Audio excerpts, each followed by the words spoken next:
Hello, dear aspirants. Welcome to my channel.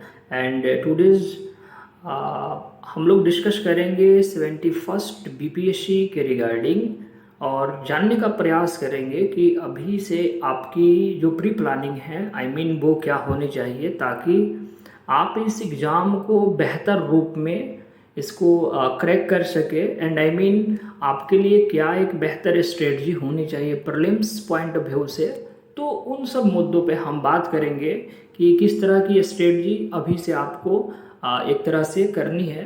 तो dear aspirants, जैसा कि आपको पता है कि वैकेंसीज कमिंग सून है और ये तय नहीं है कि कितनी सीटें हैं, बट इतनी ज़रूर वैकेंसी आ रही है जिससे कि आप एक सीट आप अपना डिज़र्व कर सकते हैं।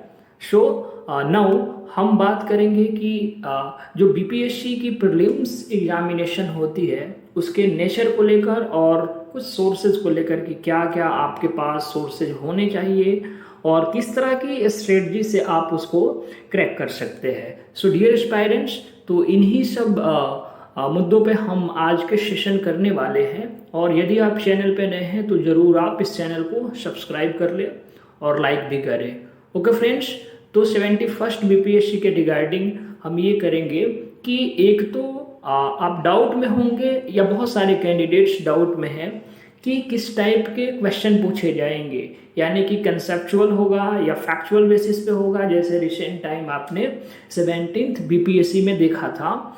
तो मैं आपको बता दूं कि एग्जामिनेशन किसी भी पैटर्न का हो, आपकी प्रिपरेशन दोनों के लिए इक्वल होनी चाहिए, चाहे वो फैक्चुअल बेसिस पे हो या फिर कंसेप्चुअल बेसिस पे हो। लेकिन इट्स माय प्रेडिक्शन कि जो इतना जो बीपीएससी के साथ एक तरह से जो उस पर क्रिटिसाइज़ किया गया है आयोग को, वो कहीं ना कहीं लेवल को काफ़ी बैलेंस रखने का इस बार प्रयास करेगा। तो आप उस पैटर्न पे ना रहे कि 70 बीपीएससी में जैसे फैक्चुअल पूछ लिया गया था सारे क्वेश्चन होंगे, उस टाइप के नहीं हो सकता है। और आप एक अधिकारी बनने जा रहे हैं तो आपको काफ़ी डेप्थ एनालाइज भी करने की आवश्यकता होगी।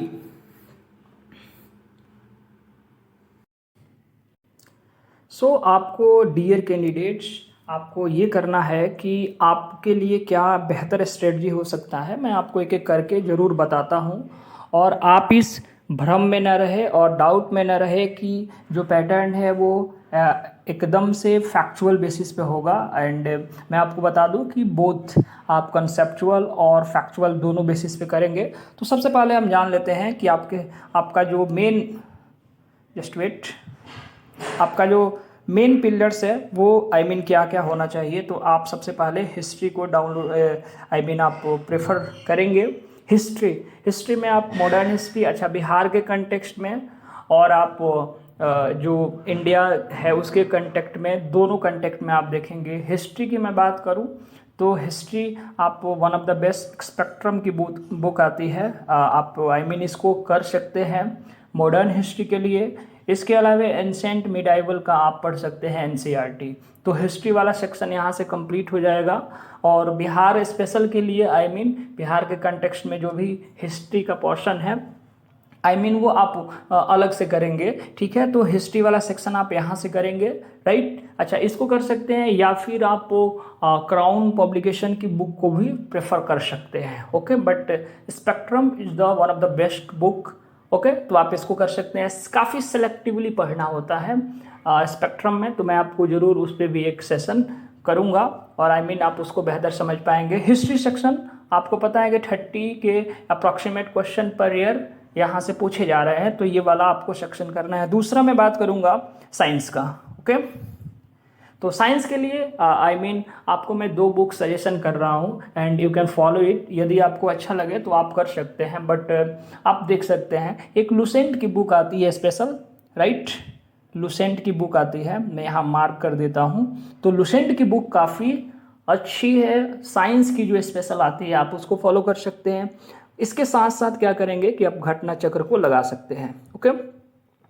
घटना चक्र को आप देख सकते हैं। तो 2 ये काम करेंगे और टाइम मिले तो आप ज़रूर 9th 10th की एनसीईआरटी को 2-3 बार रीड करेंगे अच्छे से, यानी कि मतलब ऐसा नहीं है कि ऊपर ऊपर आपको पढ़ के फिर निकल जाना है, इनफैक्ट उससे आपको कुछ नहीं मिलेगा। तो आप वहाँ पे ज़रूर अच्छे से इसको प्रेफर करेंगे और इसको आप कर सकते हैं। तो दो सेक्शन हम लोगों ने देख लिया, एक हिस्ट्री वाला सेक्शन और दूसरा जो हमने देखा वो साइंस का सेक्शन। तो दो सेक्शन काफ़ी इंपॉर्टेंट है, क्योंकि इसका रेशियो जब आप देखेंगे तो यहाँ से अप्रॉक्सीमेट 30-30 करके क्वेश्चन जो है वो पूछे जाते हैं।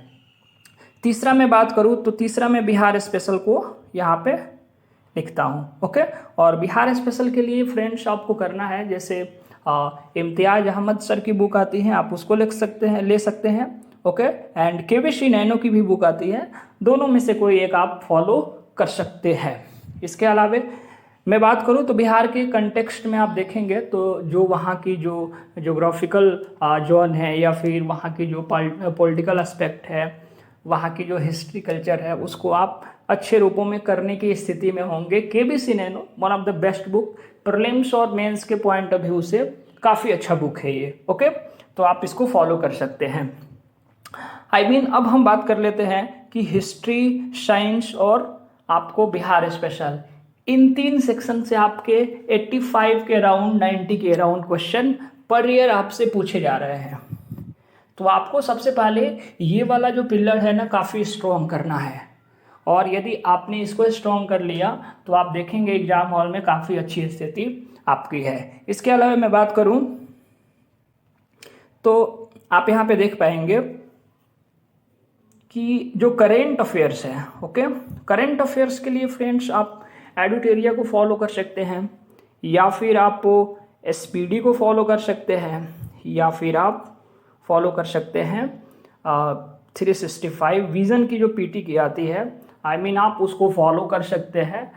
तीनों बुक जो है वो काफ़ी अच्छी है, बट एडुटेरिया, स्पीडी और ये तीनों में से आप you have to be choose, आप डिसाइड कर लेंगे किसमें कंटेंट अच्छा है। या फिर डेली बेस पे यदि आप न्यूज़पेपर कर रहे हैं, डेली बेस पे कोई मैगजीन को फॉलो कर रहे हैं, तो इट वाज गुड, तो वो बेहतर है आपके लिए और आप यहाँ से कर सकते हैं। यानी कि जो 4 सेक्शन मैंने आपको बताया, हिस्ट्री का, साइंस का, बिहार स्पेशल का, ओके, एंड करेंट अफेयर्स का, यहाँ से आप देखेंगे कि जो क्वेश्चन का रेंज है वो 100 क्रॉस कर रहा है, यानी कि 110 के आसपास यहाँ से क्वेश्चन पूछे जा रहे हैं। तो फ्रेंड्स ये वाला आपकी पहली प्रायोरिटी होनी चाहिए। यदि वाकई में आप बिहार पीसीएस की प्रीलिम्स एग्जामिनेशन को क्रैक करना चाहते हैं तो ये वाला सेक्शन जरूर करेंगे। सबसे पहले आपकी टेबल पे ये सेक्शन लिखा होना चाहिए और प्रायोरिटी आपको फर्स्टली इन सेक्शन पे देना है, ओके।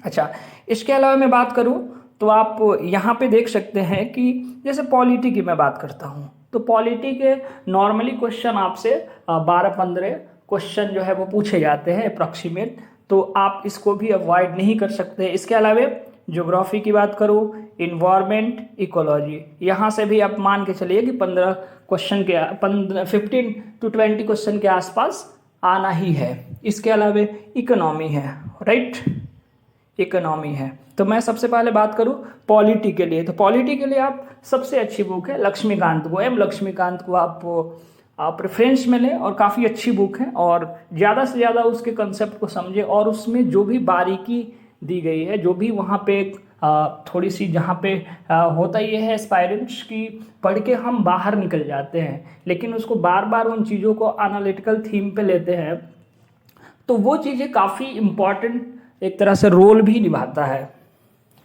जस्ट वेट, तो आप वो कर सकते हैं।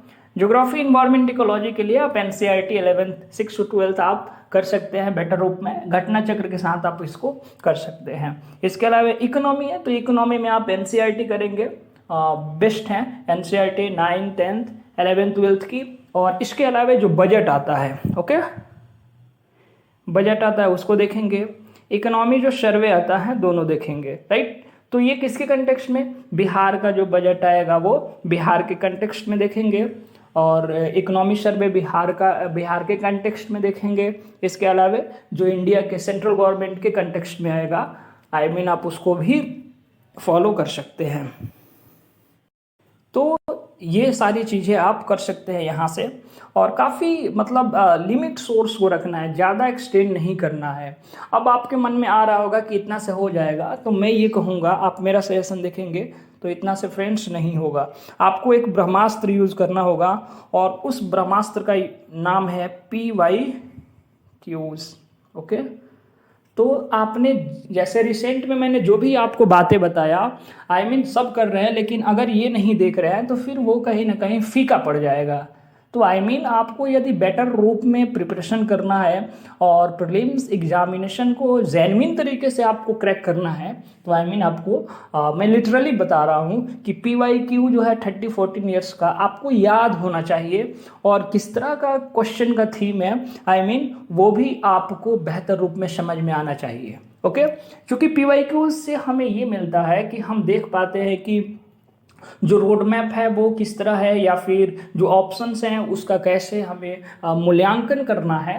तो वो चीज़ें काफ़ी आपके अंदर इम्प्रूवमेंट लाता है। ओके, तो आप सबसे पहले PYQs को जरूर अपने पास लेके बैठे, कोई भी टॉपिक पढ़े तो वहाँ से देखें कि PYQ से कितना ये रिलेवेंट है, क्या इस टॉपिक से रिसेंट टाइम में क्वेश्चन पूछे गए हैं। तो ये काफ़ी चीज़ें जो है वो आपको फुलफिल करेगा। ओके डियर एस्पायरेंट्स, तो आपको ये जरूर काम करना है। ओके, PYQs के साथ आप कर सकते हैं। एंड दूसरा बात करते हैं टेस्ट सीरीज की। तो टेस्ट सीरीज तो करना इंपॉर्टेंट है। तो जो भी आपको मार्केट में टेस्ट सीरीज अच्छी लगे, आई मीन आप सबसे पहले आप काम क्या करेंगे, सेक्शनल टेस्ट लगाएंगे। ओके, सेक्शनल लगाएंगे, देन आफ्टर आप फुल लेंथ टेस्ट का यूज़ करेंगे। तो सेक्शनल टेस्ट किसी भी कोई भी इंस्टीट्यूट, बहुत सारे इंस्टीट्यूट का आपको नियर मार्केट में मिल जाएगा। या फिर आप यदि सक्षम है तो ज़रूर आप टेस्ट सीरीज कहीं ज्वाइन कर ले, प्रॉपर शेड्यूल के तहत आप उसको प्रिपेयर करें और जाके ऑफलाइन मोड में दे, तो वो भी ज़्यादा बेटर विकल्प होता है। लेकिन सबसे इम्पॉर्टेंट क्या है फ्रेंड्स टेस्ट सीरीज से, कि आप उसी दिन उसका असेसमेंट करेंगे एंड उसी दिन उसका सिनॉप्सिस बनाएंगे। और जो आपका जैसे जो क्वेश्चन आपको आ रहे थे वो गलत हुआ है, उसका अलग सिनॉप्सिस होना चाहिए। और जो भी आपको नया कुछ वैल्यू एडिशन करना हो, आई मीन उसके लिए आपके पास एक नया जो है वो पेजेस होना चाहिए। तो इन दो स्तरों पे आप काम करेंगे टेस्ट सीरीज को लेकर, तो मुझे लगता है कि ये काफ़ी फुलफिल करेगा और काफ़ी आपकी तैयारी जो है वो एक बेहतर रूप में हो पाएगी। सो डियर एस्पायरेंट्स, जाते जाते आप चैनल को ज़रूर सब्सक्राइब एंड शेयर और लाइक ज़रूर करें। एंड इस मुद्दे पे हमने बात किया, एक एक करके हम लोग बात करेंगे किस चैप्टर को कितना प्रेफरेंस देना है। एंड आई होप आप इसको बेटर रूप में समझ पाए होंगे और ये आप लिख के अपने टेबल के पास जरूर रखें और आप इस बेस पे काम करें। आप देख पाएंगे कि मार्क्स जो है वो कैसे इन्हेंस हो रहे हैं। Okay, all the best guys, thank you.